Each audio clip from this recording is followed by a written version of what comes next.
This emergency meeting is obviously very urgent. I think everyone who came, everyone who stopped everything and booked their trip to get here understands how serious this issue is today. And I was asked to address the issue of replacement theology. It might be a little strange coming from an Orthodox Jewish rabbi in the room to be telling you about Christian theology, but I was asked to address it from the perspective of what's actually written in the Bible about it. And a lot of people don't realize this. And I didn't realize it until recently. I was reading, sometimes you're reading a passage in the Bible that you've read 1,000 times, and God opens it up for you, and you see something you've never seen before.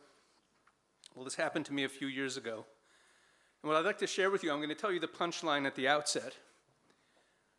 Replacement theology. And there's a lot of different flavors of replacement theology. But let's keep it basic. The idea that the people of Israel, the nation of Israel, the Jewish people, lost the promises, lost their covenant. That is the most repeated promise, the most repeated prophecy in the Bible by far, but that somehow God revoked that, and that the lengthy exile, what Augustine assumed would be an eternal exile. He likened us to Cain, who for the sin of killing his brother were doomed to wander for eternity, that's more or less replacement theology, that the Jewish people have lost their covenant. What I would submit to you is that in the Bible itself, quite directly, it prophesies that this phenomenon will occur, that people who know the Bible and believe in the Bible will deny that the nation of Israel has a covenant, will claim that they lost it, and will claim that their exile is eternal. And I'd like to show that to you. At the end of the book of Deuteronomy, of course, is a series of speeches that Moses gives in the last 5 weeks of his life. And at the very end of the book, in chapters 28, 29, and 30, in that speech, Moses gives the first comprehensive eschatological prophecy in the Bible, where he really talks about what's going to happen in the distant future. And in Deuteronomy 28, he famously lays out all of these curses that will befall the nation of Israel. And I want to bring up one of them now without explaining it, because I will explain it at the end, but I want to mention it here. Where in Deuteronomy chapter 28, verse 35, verse 35, one of the punishments in all of these curses, it talks about the nation of Israel, the Jewish people will go into exile. And it says in verse 33 and 34, it says that God will lead you and your king out into foreign lands. You're basically going to lose your land. You're going to go into exile. And let's remember that in the ancient world, exile meant your nation was over. And then in verse 35 is a very strange curse.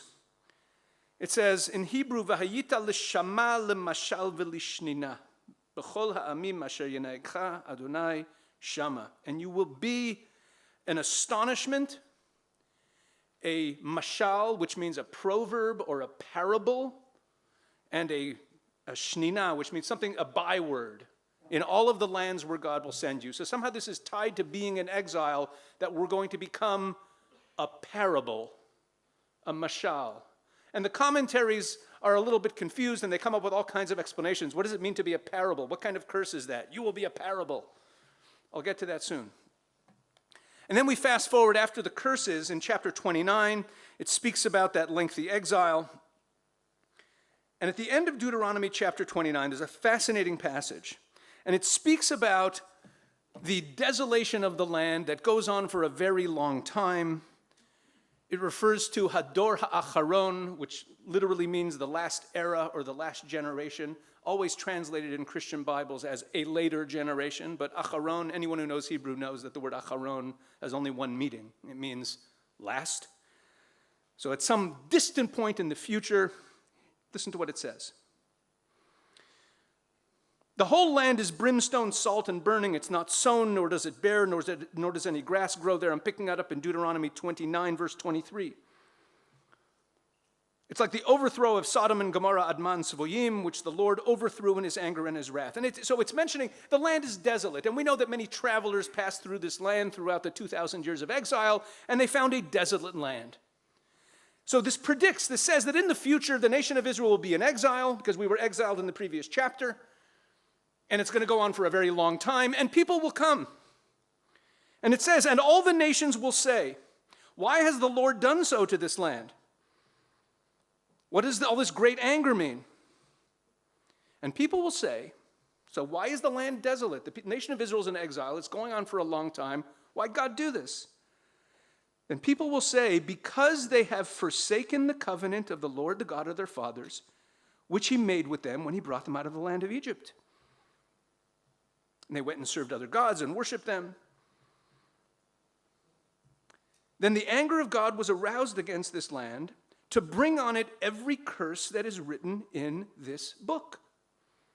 And the Lord uprooted them from their land in anger, in wrath, and in great indignation, and cast them into another land to this day, meaning forever. I want to point something out. It says here that the people saying this know what's in the Bible. These are people who know the Bible, because they even say the Lord will bring upon them every curse that's written in this book. So the Bible is prophesying that there will be people in the future who will come from other lands. They'll contemplate the fact that the nation of Israel is in exile and the land is desolate, and they'll wonder about it theologically. Why did God do this? And they'll come up with a great answer. God did this because the covenant has ended, because the nation of Israel has turned their back, and therefore they are in exile for eternity. It is quite literally a prediction of the entire logic of replacement theology right there in Deuteronomy 29. But there is one more verse in the chapter. And that verse says, the secret things belong to the Lord our God, but those things which are revealed belong to us and our children forever, that we may do all the words of his law. In other words, my ways are not your ways, my thoughts are not your thoughts.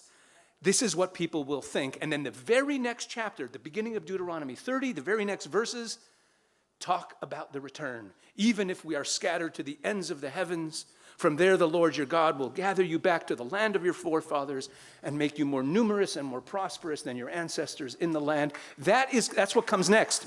Thank you. We're applauding the ingathering. That's wonderful.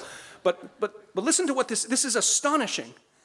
The proponents of replacement theology do not realize that they are unwittingly fulfilling a prophecy in the book of Deuteronomy that says that they will make exactly that mistake. God says in those curses in Deuteronomy 28 that even though I send you into exile, the covenant is not broken. So when Christian theologians throughout the centuries looked at the seemingly eternal exile of the Jewish people and came to the conclusion that it must be because they lost their covenant, they were literally fulfilling this prophecy in Deuteronomy 29. I don't know if they ever knew the irony of that. Now, I pointed out this strange curse of being a mashal, being a parable, and that the commentators going back 1,000 years, Jewish commentators didn't really know what to do with it. They said, well, it means that people are going to talk about suffering, and when they talk about suffering, they're going to talk about the Jews as a paradigm of suffering, and that's like a parable for suffering. And I'm like, why is that really a punishment to me? So I think that there's a much simpler explanation, especially because the verse says that you'll become a parable in the lands that you are in exile. What does being a parable and being in exile have to do with each other? Well, it's very simple. There are many people today who call themselves Christian, who say very confidently that the Jewish people today, we're not the chosen people anymore. That all those stories in the Bible, all those prophecies in the Bible, all of those promises in the Bible about the nation of Israel returning to the land, that's not meant to be taken literally anymore. Well, folks, what do you call a story that is not meant literally? A parable. When people deny the Jewish identity of Jews today, when people say, as I've heard Christians say, that the Jews of today have nothing to do with the Jews of the Bible, they're taking Jewish history and Jewish identity and turning it into a parable. And that's a horrible curse. God says when you go into exile, you're going to be there for so long. It's going to be such a dark exile that your entire identity and history will be denied. People will look at the Jews as a parable, that you're not even real. That's what we're up against, folks. That's all the time I had. I've probably gone over. There's no clock in the back of the room, so I can be forgiven. But I also haven't heard Nick's bell ring, so I know Nick has a little bell to tell us we're out of time. But I just want to focus in on this and make us realize that we are living in a biblical moment. We're living in a moment when, honestly, a Christian who lived 200, 300, 400, 500 years ago, 1,000 years ago, could be forgiven if they thought that the people of Israel will be in exile forever, because it sure looked that way. And I think we're all astonished at the stubbornness of Jews throughout those dark centuries, saying, nope, we're going to go back. We don't know when, but it'll happen eventually. We have it easy now. And the reason that now in social media and on podcasts, they are denying that the Jews are the Jews, and you have this, we saw Tucker Carlson do it, they should take a DNA test, right? They're denying that we're the Jews. You know why? Because they're stuck. Because if they accept that the Jews of today are the Jews, they have to face the fact that the most impossible, most repeated prophecy in the Bible, the return of the nation of Israel to the land, has actually happened. So how do you call yourself a Christian who believes in the Bible but still hate Israel if the Jews have come back? Aha, we have a workaround. The Jews aren't really the Jews. And then they can still hate Israel because they're denying that the redemption, that the ingathering of the people of Israel has actually happened. They've erased Jewish identity and erased Jewish history. They've turned us into a parable. That's what we're fighting, folks. God bless you.